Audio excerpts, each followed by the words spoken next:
이제 여러분 부활하신 주님의 명령을 들으라. 오늘 세 번째 시간, 하나님은 당신이 필요합니다. 오늘 나눌 말씀은 출애굽기 31장 1절에서 11절 말씀입니다. 제가 한 절, 여러분이 한 절 우리 교독하도록 하죠.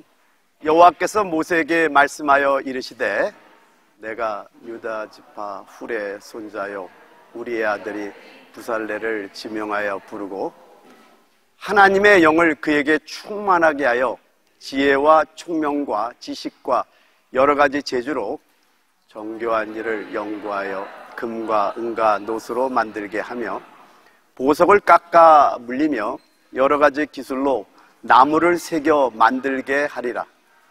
내가 또 단지파 아히사막의 아들 오홀리압을 세워 그와 함께 하게 하며 지혜로운 마음이 있는 모든 자에게 내가 지혜를 주어 그들이 내가 내게 명령한 것을 다 만들게 할지니 곧 회막과 증거궤와 그 위에 속죄소와 회막의 모든 기구와 상과 그 기구와 순금 등잔대와 그 모든 기구와 분향단과 번제단과 그 모든 기구와 물두멍과 그 받침과 제사직을 행할 때 입는 정교하게 짠 의복 곧 제사장 아론의 성의와 그의 아들들의 옷과 다같이 관유와 성소의 향기로운 향이라. 물은 내가 내게 명령한 대로 그들이 만들지니라. 아멘. 이제 하나님은 당신이 필요하십니다 라는 제목으로 오늘 세 번째 시간인데, 하나님께서 창세기 1장에 우주 만물을 창조할 때 첫째 날부터 여섯째 날까지 창조는 하나님 스스로 하셨습니다. 그리고 여섯째 날 하나님의 형상과 모양을 따른 사람을 만들고 그로 7일째 안식에 들어가고 그 이후로 창세기부터 요한계시록까지는요 사람의 동역으로 하나님의 영원한 계획을 이루시는 것을 보이고 있다는 겁니다. 하나님은 여러분이 필요하십니다. 이제 우리가 노아에 대해서 살펴봤고 그리고 모세에 대해서 살펴봤고 이제 광야의 성막에 대해서 한번 살펴보도록 하죠. 여러분, 성막은 설계도가 있습니다. 식양이 있습니다. 그래서 출애굽기 25장 9절에 말씀하기를 물은 내가 내게 보이는 모양대로 장막을 짓고 기구들도 그 모양을 따라 지을지니라. 그리고 40절에도 말씀하기를 너는 삼가 이 산에서 내게 보인 식양대로 양식대로 할지니라 라고 말씀합니다. 그리고 출애굽기 26장 30절에도 너는 산에서 보인 양식대로 성막을 세울지니라 라고 말씀합니다. 그리고 출애굽기가 끝나는 출애굽기 40장을 가면은요 8번이나 여호와께서 모세에게 명령하신 대로 되니라 라고 16절, 19절, 21절, 23절, 25절, 27절, 29절, 32절 8번이나 여호와께서 모세에게 명령하신 대로 되니라고 8번을 반복합니다. 모세가 스스로 성막을 건축한 것이 아니라 하나님의 명령을 따라 하나님의 설계도대로 됐다라는 걸 강조하기 위해서 8번이나 반복해서 말씀하는데, 출애굽기 40장 32절부터 35절까지를 보게 되면요 그들이 회막에 들어갈 때와 제단이 가까이 갈 때 씻었으니 여호와께서 모세에게 명령하신 대로 되니라. 그리고 33절 그는 또 성막과 제단 주위 뜰에 포장을 치고 뜰문의 휘장을 다니라. 모세가 이같이 역사를 마치니, 저 역사를 마치다 할 때 마친이라는 단어가 칼라, 완성하다는 단어입니다. 여러분, 신부라는 단어가 저 완성하다는 단어에서 나온 거예요. 아멘.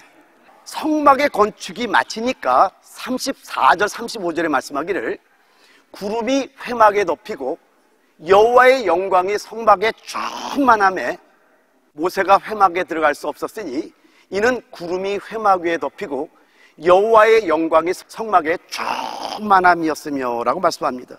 여러분, 성막의 건축이 마쳤어요. 그랬더니 하나님께서 여호와의 영광을 성막에 충만하게 하셨다는 겁니다. 즉 성막을 통해서 사람들 가운데 계시기 시작했다는 겁니다. 근데 여러분, 사람을 얻어야만이 그 성막을 만들 수 있다는 겁니다. 여러분, 성막을 누가 지었죠? 출애굽기에 보면은요, 성막을 건축하는 사람들에 관해서 말하는 기록이 3구절이 나옵니다. 여러분, 이건 반드시 여러분 한번 읽어보시기 바랍니다. 오늘 여러분과 나눴던 출애굽기 31장 1절부터 11절까지 한번 나오고요. 그 다음에 출애굽기 35장 10절에서 19절까지 나오고요. 그리고 출애굽기 35장 30절에서 36장 2절까지 나옵니다.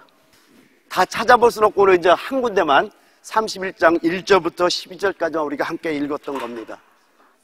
근데 오늘 출애굽기 31장 1절부터 2절을 같이 한번 읽어볼까요? 시작.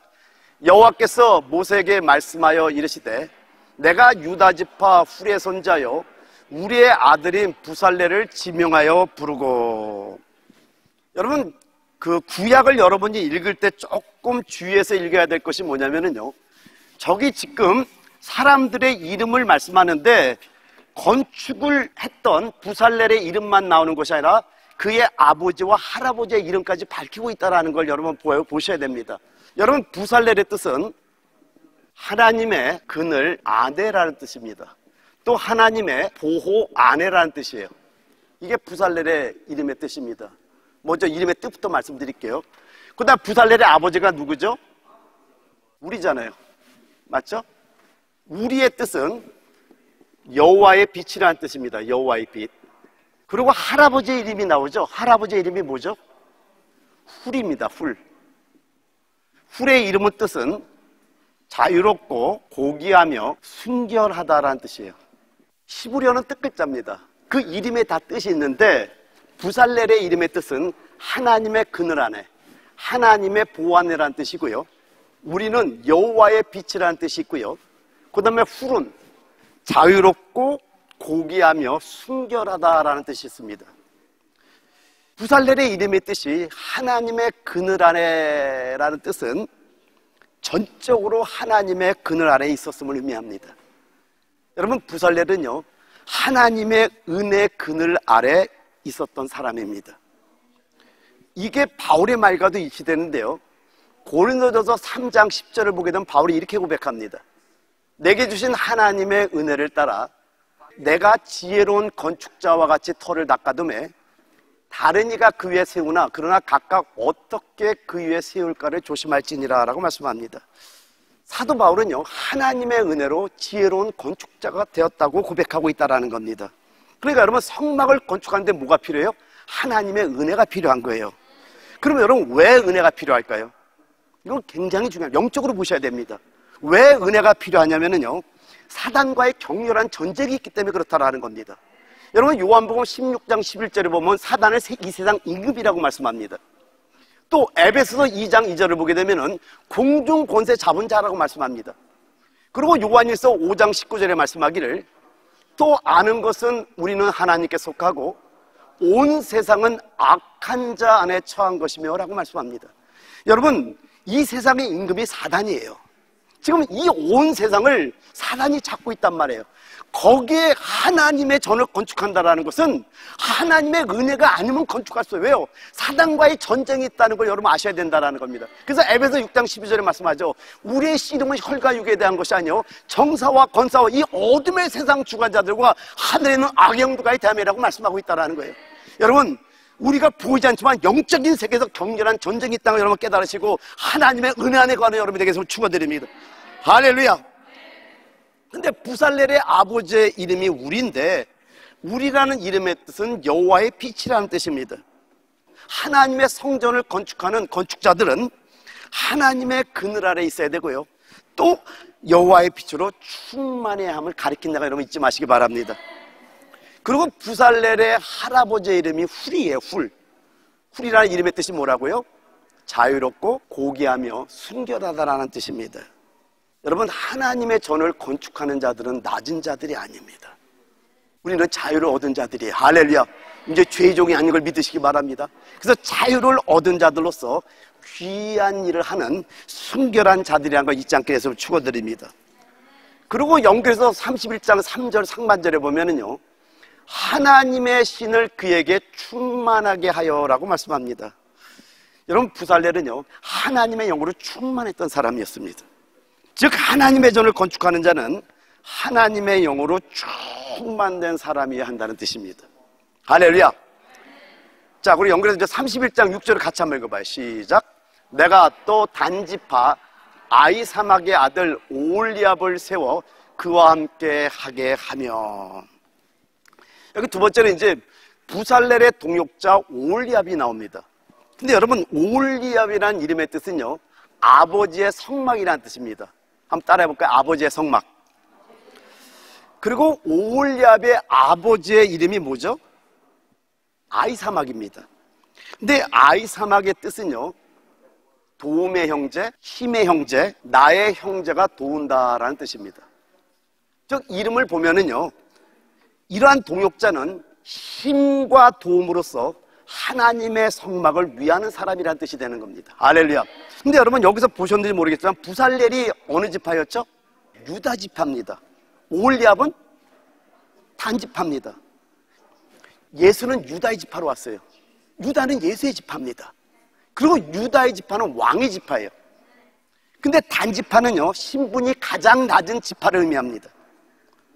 그러면 이 주 건축자는 유다 지파고 동역자는 단지파라는 이 의미는 뭐냐면은, 우리가 높든 우리가 낮든 문제가 안 된다는, 상관이 없다라는 거예요. 우리가 높든 낮든 다 하나님의 전의 건축에 동참할 수 있다는 거 여러분 잊지 마시기 바랍니다. 우리는 하나님의 전을 건축하시는 자들을 믿으시기 바랍니다. 근데 여러분, 여기서 끝나는 게 아니라 솔로몬 시대를 보게 되면은 솔로몬 시대 성전 건축에서도요, 동일한 원칙이 나오는 걸 볼 수 있다는 겁니다. 그러니까 2장 11절에서 14절을 보게 되면은요, 제가 여러분을 봉독해 드릴게요. 두로왕 후람이 솔로몬에게 답장하여 이르되, 여호와께서 자기 백성을 사랑하심으로 당신을 세워 그들의 왕을 삼으셨도다. 후람이 또 이르되, 천지를 지으신 이스라엘의 하나님 여호와는 송축을 받을지로다. 다윗 왕에게 지혜로운 아들을 주시고 명철과 총명을 주시사 능히 여호와를 위하여 성전을 건축하고 자기 왕위를 위하여 궁궐을 건축하게 하시는도다. 내가 이제 재주 있고 총명한 사람을 보내오니 전에 내 아버지 후람에게 속하였던 자라. 이 사람은 단의 여자들 중 한 여인의 아들이요, 그의 아버지는 두로 사람이라. 능히 금, 은, 동, 철과 동과 나무와 자색, 청색, 홍색 실과 가는 배로 일을 잘하며 또 모든 아로 새기는 일에 익숙하고 모든 기묘한 양식에 능한 자이니 그에게 당신의 재주 있는 사람들과 당신의 아버지 내주 다윗의 재주 있는 사람들과 함께 일하게 하소서. 여러분, 솔로몬 성전을 건축할 때 봤더니 주 건축자는 유다 지파였던 솔로몬 왕입니다. 근데 건축의 동역자를 봤더니 단지파인데 오홀리압보다 더 낮은 걸 볼 수 있다는 겁니다. 왜죠? 여러분, 어머니는 단지파인데 아버지는 이방의 두루 사람이라는 거예요. 여러분, 성경이 놀랍지 않아요? 성막과 성전 건축 둘 다 주 건축자는 왕의 지파인 유다 지파인데 동역자는 신분이 낮은 단지파라는 거예요. 우연의 일치일까요? 여러분, 이 배우를 하나님의 주권했다는 겁니다. 여러분이 신분이 높든 낮든 많이 배웠든 적게 배웠든 가난하든 부자든 어떻든 상관없이 우리는 하나님의 전의 건축에 동참할 수 있다는 걸 믿으시기 바랍니다. 그리고 이제 세 번째로 말씀드릴게요. 이렇게 이제 부살렐, 그리고 오홀리압, 그리고 세 번째 부류의 사람이 나오는데요, 여기 31장 6절 하반절을 보면은요, 앞에 이렇게 말씀이 되죠. 내가 단지파 아히사막의 아들 오홀리압을 세워 그와 함께하며, 동역자 오홀리압이 나오고, 그리고 또 지혜로운 마음이 있는 모든 자에게 내가 지혜를 주어 그들이 내가 내게 명령한 것을 다 만들게 할지니라고 말씀합니다. 그리고 36장 2절에도요, 모세가 부살렐과 오홀리압과 두 사람만 세운 게 아니죠. 그리고 나옵니다. 마음이 지혜로운 사람, 곧 그 마음에 여호와께로부터 지혜를 얻고 와서 그 일을 하려고 마음에 원하는 모든 자를 부르매라고 말씀합니다. 먼저는 부살렐이 있었고, 그리고 오홀리압이 있었고, 세 번째 부류의 사람들은 지혜로운 사람이었습니다. 즉 하나님의 성전의 건축을 위해서 마음이 불타는 자들이었다라는 거예요. 하나님의 전을 건축하려고 마음에 원하는 자들, 마음에 불타는 자들이었다는 거예요. 할렐루야. 하나님 나라 건축을 원하는 마음, 즉 불타는 마음은요, 우리의 내적인 힘입니다. 내적인 원동력이라는 거예요. 그러니까 이런 자들을 통해서 하나님의 성막이 건축됐던 겁니다.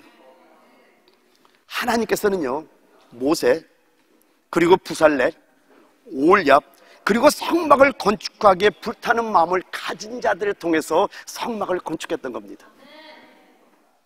근데 여러분, 이들을 얻지 못하셨다면 성막이 만들어질 수 있었을까요? 아니라는 겁니다. 성막이 건축되지 않으면 하나님은 이스라엘 백성에게 나타나실 수도 없었고요, 이스라엘 백성 가운데 거할 수도 없었다라는 겁니다. 여러분, 성막은 누가 졌습니까? 모세는요, 먼저 하나님의 설계도를 받는 거예요. 모세가 직접 성막을 지은 게 아님을 여러분 아셔야 되는 겁니다. 모세는 하나님의 계시를 받고서 높은 산으로 올라가야 되는 거예요. 그래서 거기서 하나님의 계시, 하나님의 설계도, 하나님의 뜻을 알고 내려와서 이거를 백성들에게 알려주는 거예요. 할렐루야. 그래서 여러분, 여호와의 명령은 설계도와 같은 겁니다. 주의 종은 하나님의 명령을 들을 줄 알아야 되고 명령에 순종해야 되는 거예요. 요한복음 12장 50절에 말씀하죠. 나는 그의 명령이 영생인 줄 알아. 여러분, 하나님의 명령은 우리가 해도 되고 안 해도 되는 것이 아니라 명령을 깨달으면 반드시 우리는 순종해야 되는 거예요. 왜요? 그 명령이 설계도와 같기 때문에 그렇다라는 겁니다. 근데 마태복음 15장 13절 14절에 말씀하기를, 예수께서 대답하여 가라사대 심은 것마다 내 천부께서 심으시지 않은 것은 뽑힐 것이니 그냥 두어라. 저희는 소경이 되어 소경을 인도하는 자로다. 만일 소경이 되어 소경을 인도하면 둘이 다 구덩이에 빠지리라 하신대. 여러분, 사람의 계명은 하늘의 설계도가 아닙니다. 천부께서 심지 않은 건 다 뽑아버리겠다고 말씀하고, 소경이 되어 리더가, 이 목자가 소경이 되어 인도하면 자기만 구덩이에 빠지는 것이 아니라 자기를 따르는 모든 자들도 구덩이에 빠뜨릴 수밖에 없다는 거예요. 저 천부께서 심은 게 뭡니까? 그게 명령이요 설계도라는 거예요. 그러니까 먼저 주의 종은 하나님의 명령이 뭔지, 하나님의 뜻이 뭔지, 하나님이 뭘 원하는지를 들을 수 있는 영의 귀가 열려야 된다는 겁니다. 그러니까 그냥 그냥 인간의 어떤 계명처럼 하나님이 기뻐하실 거야 하고 자기 생각대로 건축하는 게 아니에요. 무조건 열심을 낸다고 해서 하나님이 기뻐하는 것이 아님을 우리가 알아야 된다는 겁니다. 여러분, 실질적으로 성막을 지은 자들은요, 부살렛, 올압, 그리고 지혜로운 자들, 즉 하나님의 전을 건축하기 위해서 마음에 불타는 자들이었던 겁니다. 자, 그럼 이제 우리 워싱턴 배단역이 그대로 한번 적용을 해봅니다. 여러분, 워싱턴 배단역에 주신 명령은 뭡니까? 요한일서 2장 27절에 말씀합니다. 너희는 주께 받은 바 기름 부음이 너희 안에 관하니 아무도 너희를 가르칠 필요가 없고 오직 그의 기름 부음이 모든 것을 너희에게 가르치며 또 참되고 거짓 없더니 너희를 가르치신 그대로 주 안에 거하라고 말씀합니다. 여러분, 초림 예수는 누구를 부르왔죠? 죄인을 부르왔어요. 다시 오시는 재림하시는 예수는요, 신부를 찾으러 오는 거예요. 거룩한 자들, 의인을 부르러 온다고 여러분 잊어서 안 돼요. 이제 우리는 초림 예수 때는 의인의 위치에 선 자들은 주님을 만나지 못하고 내가 죄인이다 고백하는 자들이 주님을 만났던 거예요. 아멘. 우리가 우리의 죄를 고백했을 때 주님께서 우리를 구원하셨잖아요. 구원받은 우리는 다시 오실 주님을 맞이해야 되는데 죄인의 자리에 서면 주님을 맞이할 수 없다는 거예요. 이제는 거룩한 신부로 우리는 장성해야 되고 거룩한 삶을 살아야 된다는 거예요. 그런 자들을 부르러 주님은 오신다는 겁니다. 근데 기름 부음의 가르침이 뭡니까? 우리 교회에게 기름 부음을 통해서 가르치는 주의 명령을 들으셔야 된다는 거예요. 다시 한번 말씀합니다. 너희는 주께 받은 바 기름 부음이 너희 안에 관하니 아무도 너희를 가르칠 필요가 없고 오직 그의 기름 부음이 모든 것을 너희에게 가르치며 또 참되고 거짓 없으니 너희를 가르치신 그대로 주 안에 거하라.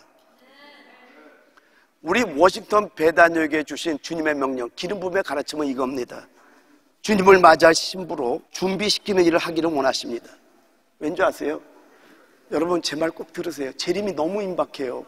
근데요, 지금 사람들이 재림이 없다고 살아요. 여러분의 삶을 보면 제 마음이 너무나 안타까운 거예요. 정말 재림이 임박합니다. 여러분, 제가 지난주 목요일, 금요일 이틀에 걸쳐서 목사님 고별 예배, 하간 예배를 다 인도하고 왔어요. 왜 수많은 목사님들인데 왜 목사님 나를 원했을까? 고별 예배, 하관 예배를 인도하면서 많은 걸 생각하게 됐습니다. 인생은 참 이렇게 흙으로 왔다 흙으로 돌아가고, 우리 영은 하나님의 때 부르시면 그냥 갈 수밖에 없구나. 그런데 주님 앞에 설 때를 기다리셔야 됩니다. 거기서 제가 고린도후서 5장을 통해서 조금 말씀을 전했는데요, 우리에게는 장막집이 있다고 말합니다. 우리의 이 몸을 장막집으로 표현하고, 하나님께서 우리가 주님 앞에 갈 때 우리가 이 땅에서 어떻게 살았냐에 따라서 입혀줄 영광스러운 몸이 있어요. 근데 왜 이 땅에 있는 우리의 몸을 장막집이라 그럴까요? 여러분, 장막은 일시적인 거처를 의미하고 있는 거예요. 우리의 이 몸은 잠깐 있다가 벗어야 될, 그런데 여러분, 우리가 딱 죽음을 맞이하면은요, 우리 육체는 벌거벗게 돼. 왜? 이거 흙으로 돌아가기 때문에. 그렇기 때문에 우리는 하나님 앞에 있을 때, 여러분 구약에 보면은요, 아무나 하나님의 면전에 갈 때는 함부로 갈 수가 없었어요. 그래서 제사장들이 하나님 앞에 갈 때 긴 옷을 입어야 됐던 거예요. 이건 하나의 예표인 거예요. 그러니까 우리가 하나님의 면전에 서려면은요, 우리는 합당한 옷을 입어야 되는데 벌거벗은 자는 쓸 수가 없다라는 거예요. 그래서 오늘 이 땅에 살 때 영광의 몸을 입어야 되는 거예요. 할렐루야! 저는 너무나 마음이 아픈 거예요. 주님의 재림이 너무나 가깝다라는 겁니다. 우리 주님께서 저에게 명령한 것은 특별히 주님이 세우신 종들을 끼워주기를 원하시는 거예요. 이걸 알았다면 우리는 무조건 순종해야 되는 겁니다. 저희 워싱턴 배단위교회는 일반교회라고 생각하면 안 돼요. 우리 워싱턴 배단위교회는요, 센터의 역할을 감당하는 교회로서 여러분, 우리가 무엇을 해야 될지를 생각해 보기를 위해서 축원드립니다. 제가 여러분에게 사도적인 성격의 예배와 교회적인 성격의 예배의 차이점을 이미 여러분에게 말씀을 드렸어요. 제가 이 말씀을 준비하고 기도할 때 저는 주의 음성을 들었습니다. 여러분, 사도적인 성격의 예배는 바로 이런 겁니다. 목사가 여기서 말씀을 은혜롭게 전합니다. 여러분, 은혜 받고 계시죠? 이렇게 목사는 은혜로운 말씀을 전해야 되는 게 목자의 책임입니다. 그런데 양들은 하나님의 말씀을 은혜롭게 받아 먹어요. 근데 여러분 한번 생각해 보시죠. 이건 수동적이잖아요. 근데 주님의 말이 제 말이 아닙니다. 주님께서 이걸 놓고 기도하는데 이렇게 저에게 말씀하시더라고요. 그렇게 은혜를 받고 있는 여러분들을 죽은 자와 방불하다라고 말씀합니다. 좀 깜짝 놀랐어요. 그러면 저는 제 책임은 뭐냐면 죽은 자와 방불한 자로 만들면 안 되는 거예요. 여러분에게 닥달을 해더라도 하나님께 인정받는 자들을 만드는 게 주의 종의 일이라는 거예요. 이건 제 얘기가 아니에요. 주님이 말씀한 거예요. 많은 성도들이 은혜를 받고 있는데 우리가 볼 때는 은혜 받고 막 그냥 천만한 것 같은데 주님의 눈에는 죽은 자와 방불하다고 주님이 정확하게 저에게 말씀을 해주셨던 겁니다. 근데 여러분, 교회적인 성격의 예배는 뭡니까? 모든 지체가 다 자기 역할을 하는 겁니다. 마태복음 25장에 보면은요, 달란트 비유가 나옵니다. 그럼 저 보세요. 5달란트 받은 자가 4달란트 남겼어요. 2달란트 받은 자는 2달란트를 남겼어요. 1달란트 받은 자는 1달란트도 안 나, 그냥 아무것도 못 남겼어요. 그러면 여기는 몇 달란트가 되죠? 9달란트가 돼요. 여기는 몇 달란트가 되죠? 4달란트가 돼요. 여기는 그냥 1달란트밖에 없습니다. 왜? 땅에 묻어놨다 가져왔기 때문에. 하나님 볼 때 어느 게 더 칭찬을 받을까요? 2달란트 받은 자일까요? 5달란트 받은 자일까요? 여기는 9달란트나 있고 여기는 4달란트밖에 없어요. 누가 더 칭찬이 있을까요? 여러분, 인간의 법칙으로 따지면은 5달란트 받은 자가 4달란트를 남겼으니까 9달란트가 됐으니까 칭찬이 엄청날 것 같아요. 아닙니다. 하나님의 계산법은 달라요. 여러분, 5달란트 받은 자는 최소한 5달란트 이상 남겨만이 칭찬이 있는 거예요. 하나님께서는 우리 분량에 더한 걸 원하진 않아요. 우리 분량대로만 남기면 돼. 그런 면에서 본다면 1달란트 받은 자는 1달란트만 남겨도 되잖아요. 근데 그냥 자기 있는 걸 갖고 와서 이 악하고 게으른 종이라는 책망을 듣잖아요. 그럼 여기서 우리가 깨달을 게 뭡니까? 내가 은사가 부족하다고요? 나는 달란트가 없다고요? No problem. 여러분, 그게 뭐냐면은 적으면 적은 대로 분량을 남기면 돼. 안 남기면은 저주가 와. 바깥 어두운데 그냥 집어 던지라 그러잖아요. 슬per면 이리 간다 그랬잖아요. 그렇기 때문에 제가 안타까운 건 주님의 그 말씀을 듣고 이걸 어떻게 우리 성도들에게 전해서 어떻게 우리 성도들 깨우지? 만약에 이걸 제가 전하자면 저는 화가 있어요. 왜? 주의 말씀을 명령을 들었는데도 제가 인간의 계명으로 여러분의 비만 맞춘다면 저는 가짜 종이에요. 저는 진짜 종이 아닙니다. 각 지체가 자기의 분량에 맞게만 역할을 감당하면 돼요. 예를 들면 자기의 은사가 교사면 교사 역할을 하면 되고요, 주방이면 주방의 역할을 하면 되고요, 전도면 전도 역할을 하면 되고요, 뭐 신방, 중보기도, 찬양팀, 안내, 주차관리, 뭐 많은 일들이 있잖아요. 그냥 내 분량에 맞게끔 그냥 하면 됩니다. 가만히 있으면 절대로 안 돼요. 제 바람은요, 우리 워시턴 배단위교회 모든 성도님들이 하나님의 나라를 건축하기 위해서 성령의 충만함을 받고요, 불타는 마음을 가진 자들이 되기를 바랄 뿐입니다. 여러분, 군중으로 있어서는 안 돼요. 성경을 보면은요, 오병의 기적, 은혜 받은 군중들, 떡을 먹은 군중들이 예수를 십자가에 못 박은 거 아십니까? 함께 나가야 돼요. 그러면 여러분, 모두가 나가는 건 아니죠. 현장에서 일할 사람이 있는가 하면은, 그리고 뒤에서 기도로 후원하는 자들이 있죠. 그리고 또 물질이 있다면 물질로 돕는 자들이 있는 거예요. 다 나가는 건 아니라도 각자의 자리에서 우린 역할이 있다라는 거예요. 그 역할만 감당하면 돼요. $5 받은 자는 $5를 남겨야 돼요. $2 받은 자는 $3를 남길 필요가 없어요. $2만 남기면 되는 거예요. 하나님은 우리 분량 외의 것들을 요구하지 않기 때문에 내 역량에 맞게끔만 일하면 된다고 여러분 잊지 마시기를 해서 축원드립니다. 할렐루야. 오늘 성막을 세운 사람들이 누굽니까? 먼저 하나님은 모세를 불렀어요. 그리고 모세에게 하늘의 성막의 설계도를 알려준 겁니다. 하늘의 모역인 성막의 설계도를 알려줘서 그거를 백성들에게 알리게 합니다. 이게 주의종 역할이에요. 그리고 부살렛, 올리압, 그리고 지혜로운 자들, 이 마음에 성전을 건축하기 위해서 불타는 자들을 통해서 성막을 건축했다라는 겁니다. 만약 이들이 하나님을 위해 자신들을 바치지 않았다면 하나님은 어떻게 하실까요? 또 다른 사람이 나와서 하나님의 일을 위하여 바칠 때까지 기다리신다는 겁니다. 오늘 여러분이 하나님을 위해서 여러분 스스로를 바치지 않으시면은요, 다른 사람이 바칠 때까지 하나님은 기다리신다고 여러분 잊지 마시기 바랍니다. 여러분, 하나님의 경륜은요, 기차와 같아요. 기차. 근데 기차는 어디 위로만 달리죠? 철로 위로만 달려요. 철로 위를 달리기 때문에 누군가 어떤 한 구간을 철로를 깔아야 돼요. 그게 여러분이라면. 여러분, 마태복음에 보면은요, 마리아가 성령의 능력이 마리아를 찾아옵니다. 가브리엘을 통해서 성령의 능력이 너에게 임할 때 너는 아들 예수를 낳는다 그래요. 근데 처녀예요. 정혼한 남편이 있어요. 처녀가 임신을 하면은요, 부정한 여인으로 낙인을 찍히고 돌에 맞아 죽을 수도 있어요. 이 말은 뭐냐면은요, 하나님의 섭리, 하나님의 축복은 위기에 함께 온다는 걸 여러분 아셔야 돼요. 우리는 하나님의 축복을 받기를 원하지만 이런 위기를 모면하기를 원해요. 우리가 지난주 금요일에 얘기했지만 하나님의 영광을 받기를 원하지만 우리는 고난받기는 싫어한다라는 거예요. 그러나 여러분, 이 철로는 누가 까는 거예요? 내가 까는 거예요. 근데 만약에 내가 그 하나님의 섭리가 나에게 왔을 때 내 구간에 철로를 깔지 않으면은 하나님은 그걸 다른 사람 옮겨버려요. 왜요? 하나님의 경륜의 기차는 멈출 수가 없기 때문에 그렇다라는 거예요. 도도하게 달려가야 된다라는 거예요. 할렐루야. 그럴 때 여러분, 이 축복을 뺏겨서는 안 되는 거 믿으시기 바랍니다. 여러분, 그렇기 때문에 여러분이 수동적이 되지 말고 적극적으로 하나님의 나라를 위해서 일어났으면 합니다. 이런 거예요. 여러분, 생명 먹었죠? 그럼 생명의 목마른 자를 만나며 생명을 전하는 거예요. 여러분, 주방기도 함께 동참하는 겁니다.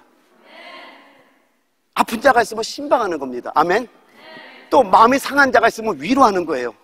어쨌든 여러분이 할 수 있는데 동참함으로 말미암아 교회가 움직여야 돼. 다시 한번 얘기합니다. 2달란트 받은 자에게 5달란트 남기라고 요구한 적이 없어요. 성경은 정확하게 2달란트 받은 자가 2달란트를 남겼는데 5달란트 받은 자가 5달란트를 남겼을 때 착하고 충성된 종아라고 칭찬했는데 2달란트 받은 자가 5달란트 남긴 게 아니라 2달란트밖에 안 남겼는데 착하고 충성된 종아라고 말씀하는 건 뭐예요? 하나님은 우리의 분량 밖의 걸 요구하지 않아요. 할 수 있는 만큼만 하시면 됩니다. 아멘. 자, 결론 내립니다. 적극적으로 하나님의 나라를 위해서 건축하는 자에게는요, 출애굽기 31장 6절에 말씀합니다. 지혜로운 마음이 있는 모든 자에게 내가 지혜를 주어 그들이 내가 내게 명령한 것을 다 만들게 할지니라고 말씀합니다. 그리고 출애굽기 36장 2절에도 말씀하기를 마음이 지혜로운 사람 곧 그 마음에 여호와께로부터 지혜를 얻고 와서 그 일을 하려고 마음에 원하는 모든 자를 부르매. 적극적으로 하나님의 나라를 위해서 건축하는 자에게는요, 하나님께 더욱더 지혜의 영을 부어주십니다. 할렐루야. 자, 우리 한번 기도합시다. 하나님이 필요로 하는 자가 되기를 원합니다. 하나님이 저에게 지혜의 영을 부어주시옵소서. 그 지혜로 하나님의 나라를 건축하는 자가 되기를 원합니다. 오늘 믿음의 결단들 한번 기도했으면 좋겠습니다. 함께 기도합니다. 기도하겠습니다.